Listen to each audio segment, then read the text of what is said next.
للہ رب العالمین الصلاۃ والسلام علی خاتم النبیین وعلی آلہ وصحبہ اجمعین اما بعد فاعوذ باللہ من الشیطان الرجیم بسم اللہ الرحمن الرحیم قال اللہ تعالی فی سورۃ البقرہ قل اتحاجوننا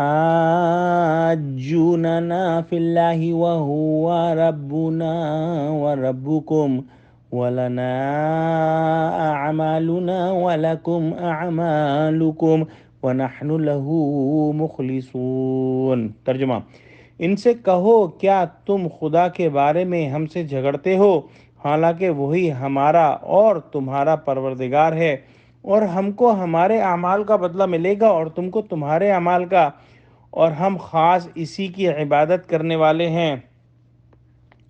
اللہ سبحانہ وتعالی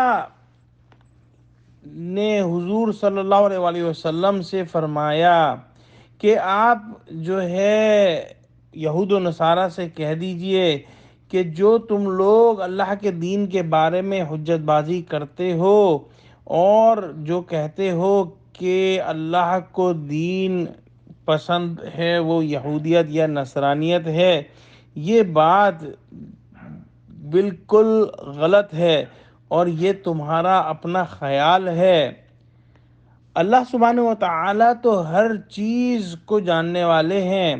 اللہ سبحانہ وتعالی ہمارا بھی رب ہے اور تمہارا بھی رب ہے۔ سب کو اس سے راضی کرنے کے لیے فکر مند ہونا چاہیے، اور اس نے جس دین اور جس ملت اور جس زمانے میں ذریعہ نجات بنایا اسی کو اختیار کرنا فرض ہے۔ اس ہدایت کے اندر کسی بھی قسم کا تکبر، کسی بھی قسم کا تعصب، کسی بھی قسم کی اور دنیاوی منفعت کو اپنے دلوں میں نہیں لانا چاہیے۔ اللہ سبحانہ وتعالی نے عرب میں سے ایک نبی کو چن لیا، اب اس نبی پر ایمان لانا فرض ہے۔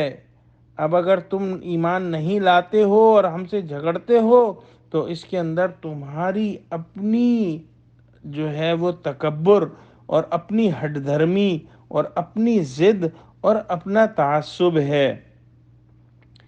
ہم سے جھگڑنا فضول ہے۔ ہمیں اپنے ایمان اور اپنے اعمال حسنہ کا اجر ملے گا، اور تمہیں تمہارے کفر اور تکذیب کی اور اللہ کی جو امر ہیں، اللہ کے جو احکام ہیں، ان کی مخالفت کی سزا ملے گی۔ ہم تو اللہ کے لیے مخلص ہیں، اپنے اعمال کے ذریعے صرف اسی کی رضا چاہتے ہیں۔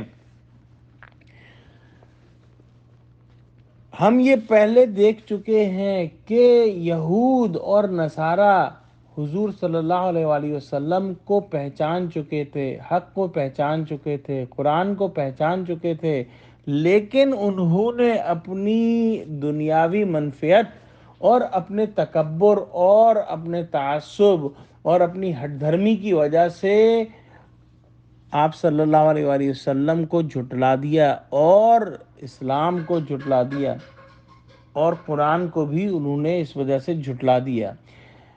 آج بھی ہم دیکھتے ہیں کہ بہت سارے مسلمان دنیاوی نقصان کے ڈر سے دین کے احکام کو چھوڑ دیتے ہیں۔ جن احکام کے اندر دنیا ہاتھ سے نہیں جا رہی ان احکام کو پکڑے رکھتے ہیں، اور جو بھی ایسے احکام ہیں جن سے دنیا کے جانے کا اندیشہ ہوتا ہے ان احکام کو چھوڑ دیتے ہیں۔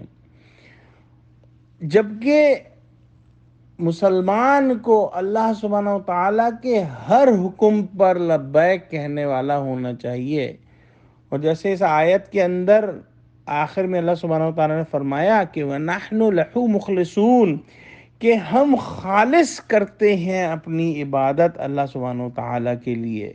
گویا کسی بھی وجہ سے، کسی بھی نقصان کے ڈر سے جو ہے ہم اللہ کے احکام کو نہیں چھوڑتے۔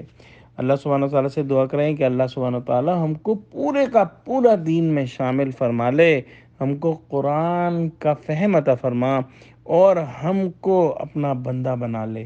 آمین۔ وآخر دعوانا الحمدللہ رب العالمین۔ السلام علیکم ورحمۃ اللہ وبرکاتہ۔